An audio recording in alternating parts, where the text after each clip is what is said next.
샬롬. 바울 사도는 고린도에 가서 예수 그리스도의 복음을 전하였습니다. 죄인들을 구원하려 이 땅에 오신 예수님은 하나님의 아들이시며 그리스도라는 사실과 그분이 우리의 죄를 대신하여 하나님 앞에서 징벌을 받고 갈보리 언덕 십자가에서 못 박혀 죽으신 사실을 전하였습니다. 그리고 죽으신 예수님은 장사한 지 사흘 만에 다시 살아나셨고, 이 예수 그리스도를 주님으로 믿는 자는 구원을 받는다는 진리를 전하였습니다. 바울은 자신의 선교 사역을 통해서 세워진 고린도 교회 교인들의 사회적인 형편을 살펴보면서 복음의 위대함을 증거하고 있습니다. 그 내용은 먼저는 하나님께서 부르셔서 복음을 믿게 하신 사람들에 대해서 말합니다. 본문 26절은 형제들아 너희를 부르심을 보라. 육체를 따라 지혜로운 자가 많지 아니하며 능한 자가 많지 아니하며 문벌 좋은 자가 많지 아니하도다. 지혜로운 자가 많지 않았고 능한 자도 많지 않았고 문벌 좋은 자도 많지 아니하였다고 그렇게 기록하고 있습니다. 이렇게 본다면 고린도 교인들은 세상에서 자랑할 만한 사람들이 많지 않았음을 볼 수 있습니다. 그런데 이 지혜롭지도 못하고 능하지도 못하고 문벌도 좋지 않은 그들을 하나님께서 부르셔서 하나님께서 택하셔서 성도로 세워주셨다. 그런 말씀을 하고 있지요. 선택의 진리에서 선택의 주체가 하나님이십니다. 하나님께서 불러주신 사람만이 하나님의 자녀, 성도가 될 수 있는 겁니다.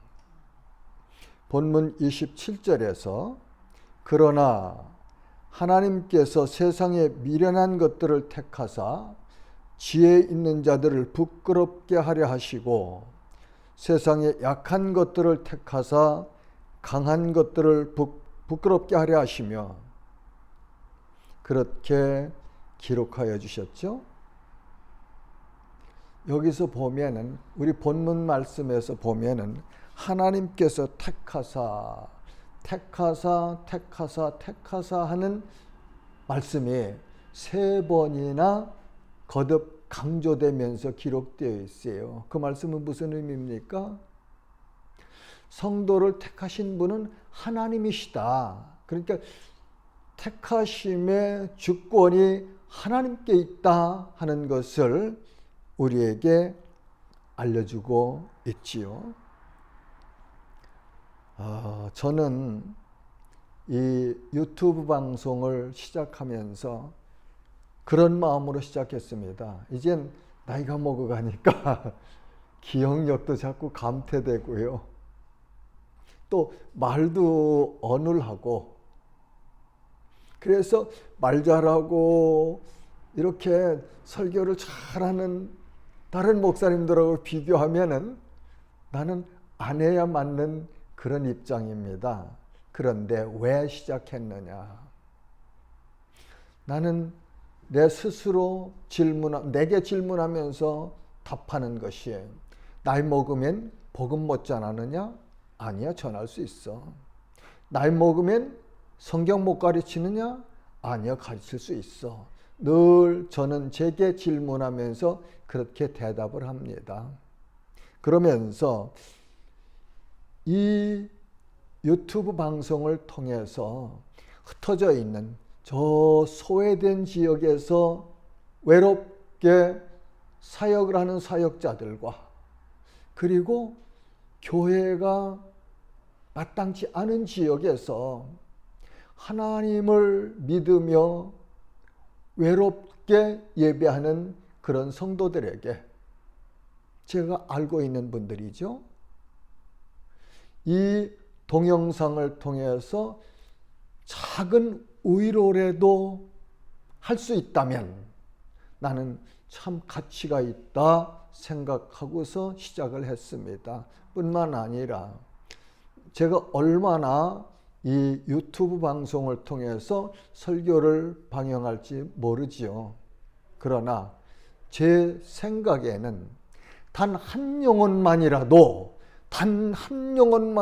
이 유튜브 방송을 동영상을 통해서 하나님을 알고 믿는 사람이 일어날 수 있다면 나는 모든 것을 걸 수 있는 가치가 있다. 그렇게 생각을 하고 시작을 했습니다.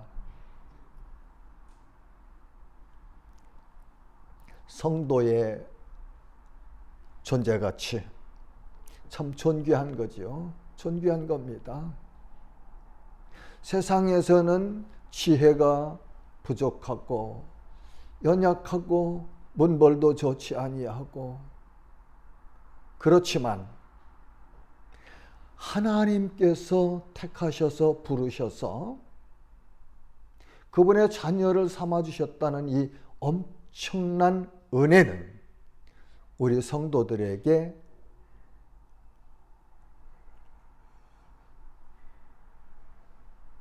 위로가 되며 능력이 되며 이 땅을 당당히 살아갈 수 있는 자존감을 주시는 그런 진리라고 말할 수 있겠습니다. 자, 이제까지 살펴보니까 고린도 교회의 교인들은 세상에서 그렇게 자랑할 것이 별로 많지 않은 사람들이 많았네요. 일부 고린도 교회의 일부는 또 이렇지 않은 교인들도 있었겠죠. 왜냐하면 많지 아니하고 하니까 있기는 있는데 많지는 않았고 대부분의 많은 사람들은 그렇게 약하고 지혜롭지 못하고 부족한 것이 많은 그런 사람들이었던 것 같습니다. 지금 이 시대에 하나님의 부르심을 받은 사람들의 모습과는 어떻게 다를까요? 저는 별로 다를 것이 없다고 그렇게 생각합니다. 물론 우리 기독교인 중에는 다소는 문벌이 좋은 사람도 있고 학문의 수준이 높은 사람도 있을 것입니다. 그러나 많은 수의 그리스도인들은 고린도 교회 교인들의 수준과 별로 다를 바가 없는 사람들이 있는 것을 인정합니다. 그렇다면 하나님의 택하심을 받고 부르심을 받아 성도가 된 사람들은 겸손해야 되겠네요. 왜냐하면 세상을 향해서 나를 자랑할 것이 없는 사람들이니까요. 세상에서는 이렇게 부족한 그룹에 속한 나를 하나님께서 택하셔서 부르셔서 성도로 세워주셨으니 하나님께는 영광을 돌려드려야 되고 그리고 세상을 향해서는 겸손하게 살아가면 참 좋겠다. 이 말씀을 묵상하면서 정리해 보았습니다. 자, 그러면 하나님께서는 왜 이런 사람들을 택하셨을까요? 잘난 사람, 강한 사람, 재물이 많은 사람, 학문이 출중한 사람, 그런 사람들을 부르셔서 고르셔서 택하셨으면, 성도로 삼으셨으면 우리 생각에는 엄청나게 빨리 복음 전도가 될 것 같잖아요. 근데 하나님 그렇게 안 하셨네요. 그건 왜 안 하셨는지는 모르겠지만 하나님의 선택의 기준이시죠. 그렇죠? 네. 본문 29절은 이는 아무 육체도 하나님 앞에서 자랑하지 못하게 하려 하심이라. 성도들은 하나님 앞에서 자신의 육체에 자랑할 것이 아무것 없다는 사실을 가르쳐 주시고 있습니다. 우리가 구원받은 것은 오직 하나님의 은혜입니다. 우리가 하나님의 택하심을 받은 것 오직 하나님의 은혜입니다. 성도가 하나님의 부르심을 받은 것은 오직 하나님의 은혜입니다. 그러므로 성도들은 항상 언제 어디서 무슨 일을 하든지 하나님의 은혜를 감사하면서 살아가야 합니다. 찬송가 310장 가사를 보면 하나님의 은혜로 이 쓸데없는 자 왜 구속하여 주는지 난 알 수 없도다. 하나님의 은혜로 이 쓸데없는 자 왜 구속하여 주는지 난 알 수 없도다. 내가 믿고 또 의지함은 내 모든 형편 아시는 주님 늘 돌보아 주실 것을 나는 확실히 아네. 그렇죠? 예. 왜 나 같은 자 구원해 주시는지 알 수 없지만 내 인생길 어느 곳에든지 언제든지 떠나지 아니하시고 함께 하시며 나를 지켜주실 하나님, 그 하나님을 믿는 믿음이 우리에게 있습니다. 그리고 본문 31절은 기록된 바 자랑하는 자는 주 안에서 자랑하람과 같게 하려 함이라. 29절에서는 아무 육체도 하나님 앞에서 자랑하지 못하게 하려 하심이고 31절에는 자랑하는 자는 주 안에서 자랑하람과 같게 하려 함이라.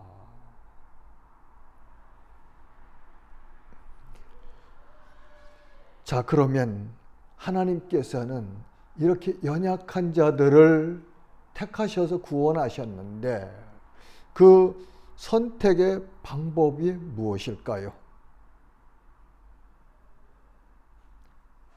하나님께서는 창세 이전에 그분의 기쁘신 뜻대로 성도들을 택하셨습니다.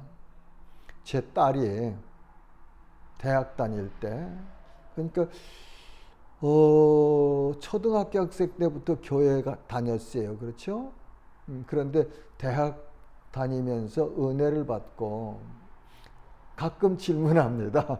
아빠, 왜? 하나님이 왜 나를 구원해 주셨습니까? 하나님께서 왜 나를 구원해 주셨습니까? 그래서 나는 잘 모른다. 나는 잘 몰라. 이 다음에 하나님 나라에 가면은 확실한 답을 얻을 수 있을 거야.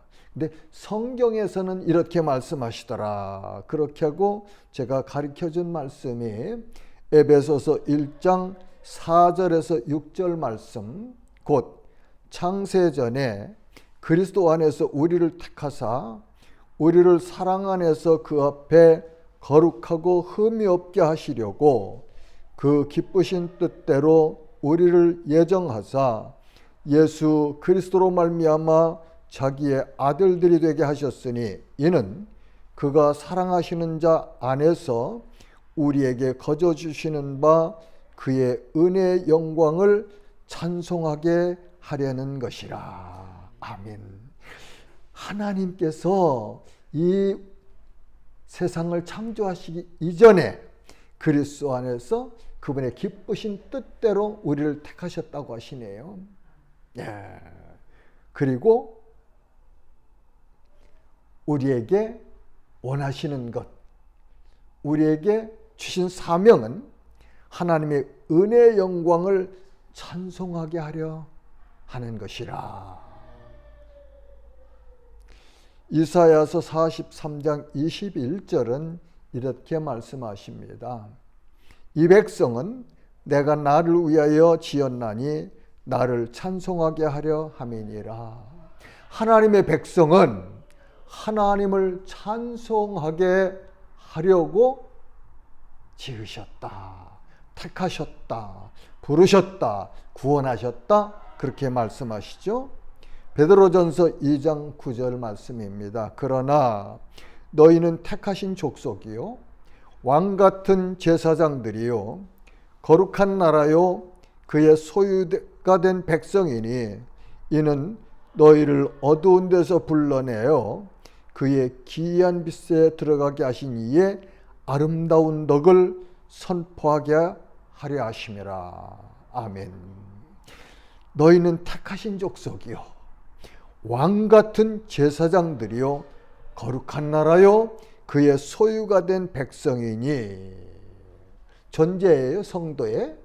근데 그 다음엔 이는 너희를 어두운 데서 불러내어 그의 기이한 빛에 들어가게 하신, 하나님의 그 영광스러운 빛에 들어가게 하신 하나님의 아름다운 덕을 선포하게 하려 하심이라.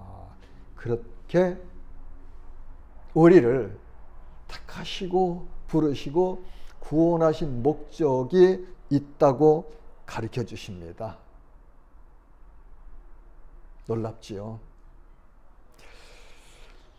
시편 150편 6절은 호흡이 있는 자마다 여호와를 찬양할지어다 하고 시편 150편을 마무리하는 내용입니다. 호흡이 있는 자마다 여호와를 찬양할지어다. 이 땅에 우리의 호흡이 있는 동안 여호와의 성호를 찬양할 것이며 우리의 영혼이 영원한 영광스러운 하나님의 나라에서 영원토록 영광의 하나님을 찬양하는 그런 존재가 성도들의 사명이다. 그런 말씀입니다. 성도들은 그리스도 안에 있는 자들입니다. 본문 30절은 너희는 하나님으로부터 나서 그리스도 예수 안에 있고 예수는 하나님으로부터 나와서 우리에게 지혜와 의로움과 거룩함과 구원함이 되셨으니. 성도는요 하나님께로부터 난 자라고 말씀하십니다. 하나님께로부터 난 자. 이 사실을 확인하려면 하나님의 말씀을 우리는 찾아봐야 해요. 어디서 이 말씀의 근거를 우리가 찾아서 이 말씀을 해석할 것인가? 요한복음 1장 12절에서 13절은 영접하는 자, 곧 그 이름을 믿는 자들에게는 하나님의 자녀가 되는 권세를 주셨으니 이는 혈통으로나 육정으로나 사람의 뜻으로 나지 아니하고 오직 하나님께로부터 난 자들이니라. 예수 그리스도 이름을 믿는 자는 구원을 받는데 하나님의 자녀가 되는데 이는 육정이나 사람의 뜻이나 혈통으로 나지 아니하고 하나님께로부터 난 자들이니라. 예, 이 영적인 거듭남에 또 성도의 존재를 여기서 가르쳐 주시고 있죠. 그렇다면 본문 말씀을 통해서 우리 성도들이 받아야 할 교훈은 무엇입니까? 저는 성도들은 먼저 수직으로는 위에 계신 주님을 바라봐야 합니다. 성도들은 언제나 우리의 눈을 주님께 고정시키고 주님을 바라보면서 살아가야 맞습니다. 예수님께서 하신 말씀이죠. 내 마음을 다하고 목숨을 다하고 뜻을 다하여 주 너의 하나님을 사랑하라. 마태복음 22장 37절 말씀입니다. 다음으로 수평으로는 이웃사랑을 실천하며 살아야 합니다. 섬김의 대상으로 가난하고 소외되고 병든 자들의 친구가 되어야 합니다. 우리 주님이 이 땅에서 그렇게 사셨습니다. 주님이 부르신 제자들 면면이 그렇잖아요. 저 갈릴리 바닷가에서 고기잡이 하던 어부들. 마태는 세리였습니다. 그 당시 이스라엘 사람들 중에서는, 유대인 중에서는 법정에 가서 증언도 할 수 없는 그런 존재로 취급받은 사람들이었잖아요. 그리고 우리 예수님이 갈보리 그 언덕에 십자가에 못 박혀 죽으실 때 제자들이 다 흩어지고 요한 제자만 그곳에 있었어요. 그때 그곳을 떠나지 아니하고 있었던 막달라 마리아. 아주 비참한 그런 존재였지 않습니까? 근데 예수님께서 7 귀신을 쫓아내 주시고 고쳐주신 그 은혜가 감사해서 예수님의 사역을 따라다니며 섬겼잖아요. 그리고 예수님이 죽으시고 장사 지낼 때 그때도 막달라 마리아 그 현장에 있었습니다. 안식일이 끝나고 가장 먼저 무덤을 찾아갔던 사람이 막달라 마리아라고 성경은 기록하여 우리에게 알려주고 있잖아요. 왜요? 막달라 마리아 왜 이렇게 예수님 사랑했을까요? 세상에서는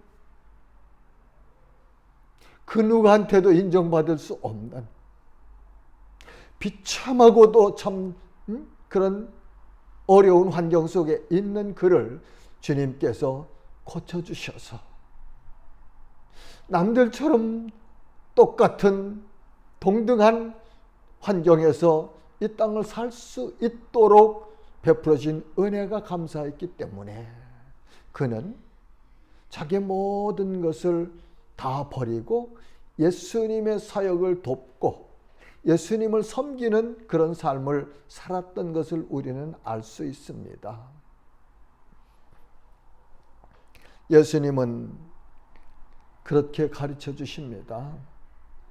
누가복음 10장 28절에서 37절 말씀에서 강도 만난 이웃을 섬겼던 사람의 이야기를 가르쳐 주시죠. 제가 읽어볼게요. 예수께서 대답하여 이르시되 어떤 사람이 예루살렘에서 여리고로 내려가다가 강도를 만나매 강도들이 그 옷을 벗기고 때려 거의 죽은 것을 버리고 갔더라. 마침 한 제사장이 그 길로 내려가다가 그를 보고 피하여 지나가고 또 이와 같이 한 레위인도 그곳에 이르러 그를 보고 피하여 지나가되 어떤 사마리아 사람은 여행하는 중 거기 이르러 그를 보고 불쌍히 여겨 가까이 가서 기름과 포도주를 그 상처에 붓고 싸매고 자기 짐승에 태워 주막으로 데리고 가서 돌보아 주니라. 그 이튿날 그가 주막 주인에게 데나리온 2를 내어주며 이르되 이 사람을 돌보아 주라. 비용이 더 들면 내가 돌아올 때 갚으리라 하였으니 내 생각엔 이 세 사람 중에 누가 강도 만난 자의 이웃이 되겠느냐? 이르되 자비를 베푼 자니이다.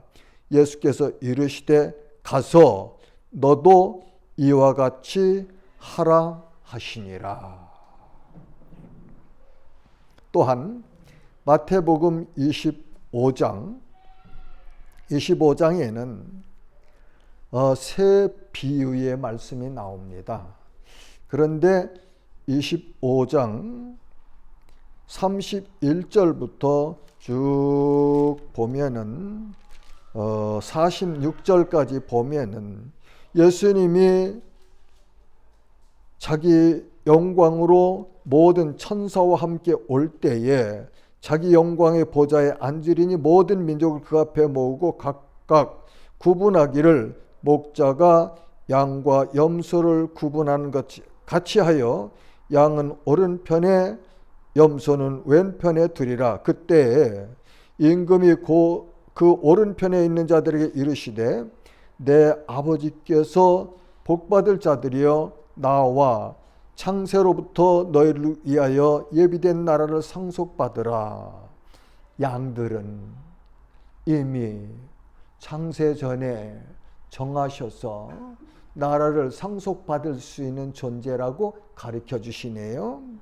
그러면서 35절부터 36절에 보면은 내가 줄일 때 너희가 먹을 것을 주었고, 줄일 때 먹을 것을 주었다고 하십니다. 그리고 목마를 때 마시게 하였고, 목말라 할 때 마실 것을 주었고, 나그네 되었을 때 영접하였고, 나그네 되었을 때 따뜻하게 맞이하여 주어서 편히 쉴 수 있도록 그렇게 섬겼다고 말씀하시죠. 헐벗었을 때 옷을 입혔고, 헐벗었을 때 옷을 입혔고, 병들었을 때 돌아보았고, 병들었을 때 돌아보았고, 옥에 갇혔을 때 와서 보았느니라. 자, 이제 제가 읽은 두 말씀, 사마리아인이 행했던 이웃사랑 실천과 마태복음 25장에서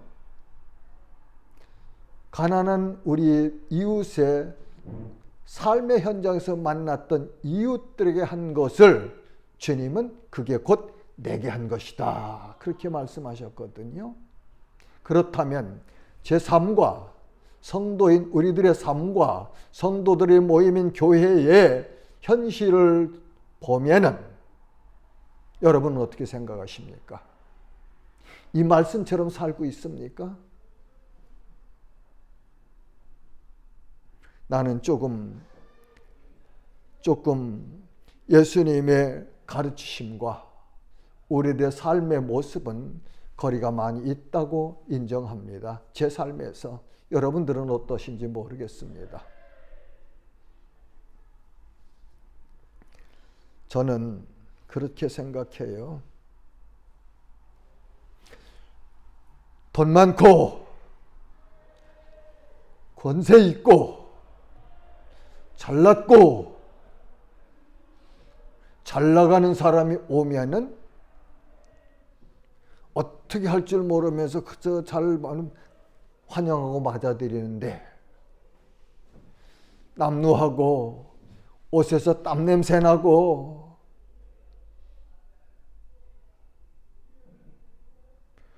보안이 주머니에 가진 것은 없고 내가 도와줘야 될 그런 상대가 오면은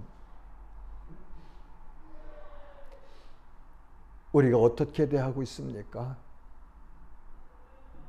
성도라면 마땅히 후자에 찾아온 그런 사람들, 가난하고 병들고 헐벗고 땀 냄새 나는 옷 입고 주머니 빈 그런 사람들이 찾아왔을 때 기쁜 마음으로 주님을 만난 것처럼 주님을 대하듯이 주님을 모셔드리듯이 그렇게 모셔드려야 그것이 올바른 주님을 따라가는, 주님이 내 마음속에 거하시는 성도의 삶의 모습이다, 그렇게 말하고 싶습니다. 잘못된 말입니까? 이 말에 대해서 이의 있습니까? 주님이 그렇게 말씀하셨고 주님이 그렇게 살라고 하셨는데요. 그렇게 살아야 마땅한 거지요. 교회가 그렇게 해야 마땅한 거지요. 안 그렇습니까?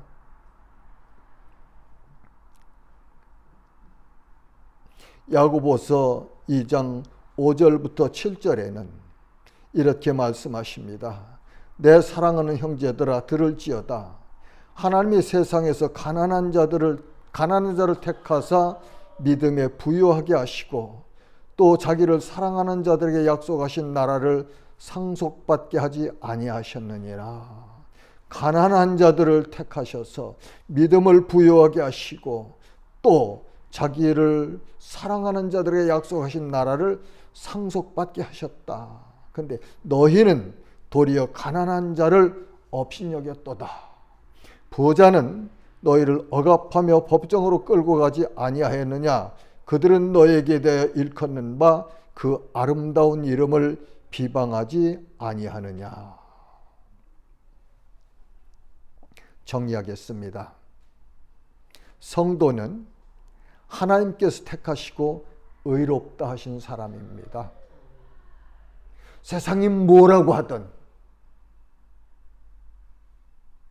세상이 아무리 차별을 하든, 세상이 아무리 업신여길지라도 하나님께서 부르셨고 하나님께서 택하셔서 하나님께서 의롭다 하셨다.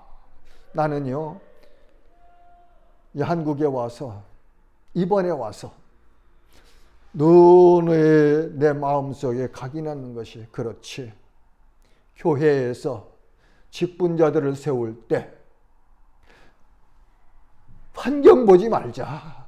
성경에서, 사도행전에서 가르쳐 주시고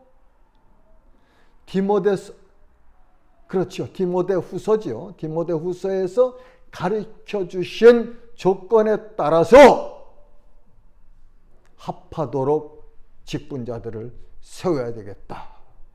그럴 때 하나님이 기뻐하시는 교회 될 수 있고, 그럴 때 이렇게 가난하고 병들고 헐벗은 사람들이 왔을 때 그들을 기쁨으로 맞아들이며 섬길 수 있는 그런 신실한 성도들로, 교회로 우리가 성장할 수 있겠다 하는 생각을 깊이 각인하고 있습니다. 오늘 한국 교회는 그렇지 않지 않습니까? 좋은 차, 좋은 아파트, 큰 아파트, 넓은 아파트, 좋은 직장, 좋은 학교, 모든 것, 좋은 것 가지고 있는 사람들 웰컴, 그렇죠? 어서 오십시오. 가난하고 병들고 소외되고 없는 자들 no thank you. 당신 다른 교회 가도 되잖아. 우리 교회 말고, 우리 교회는 이렇게 건물도 좋고 우리 교회는 이렇게 이름 있는 교회인데 당신 안 어울려. 입으로는 안 하겠죠. 그러나 마음속으로 그렇게 하고 있지는 않겠습니까? 그리고 가난한 자들이 어떻게 감히 그런 교회를 갈 수 있겠습니까? 갈 수 없지 않겠습니까? 환경이 변해야 됩니다. 변해야 됩니다. 하나님의 말씀으로 돌아가야 돼요. 하나님의 말씀 앞으로 돌아가서 그 말씀대로 행하는 것이 성도고 교회 아니겠습니까? 그렇게 됩시다. 로마서 8장 33절과 34절 말씀입니다. 누가 능히 하나님께서 택하신 자들을 고발하리요? 의롭다 하시는 이는 하나님이시니 누가 정죄하리요? 죽으실 뿐 아니라 살아나신 이는 그리스도 예수시니 그는 하나님 우편에 계신 자요 우리를 위하여 간구하시는 자시니라. 우리를 택하시고 의롭다 하신 분이 하나님이신데 누가 우리를 고발하고 우리를 정죄하랴. 아무도 없다고 말씀하죠. 왜요? 하나님은 창조주세요. 창조주 하나님이 우리를 택하셨고, 우리를 부르셨고, 우리를 자녀 삼으셨고, 우리를 의롭다고 하셨는데 누가 감히 우리를 판단하고 정죄할 자가 있겠습니까?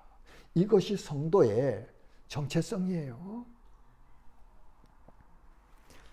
사명다하며 삽시다. 겸손하고 하나님 사랑하고, 그러면서 언제든지 내 영혼이 하나님을 찬양하는 그런 심령으로 날마다 기뻐하며 하나님과 동행하는 삶을 살아갈 때 우리 성도의 직분을 다 감당하는 것이죠. 예. 그런 교회, 그런 성도들이 우리 모두이시기를 주님의 이름으로 축복합니다.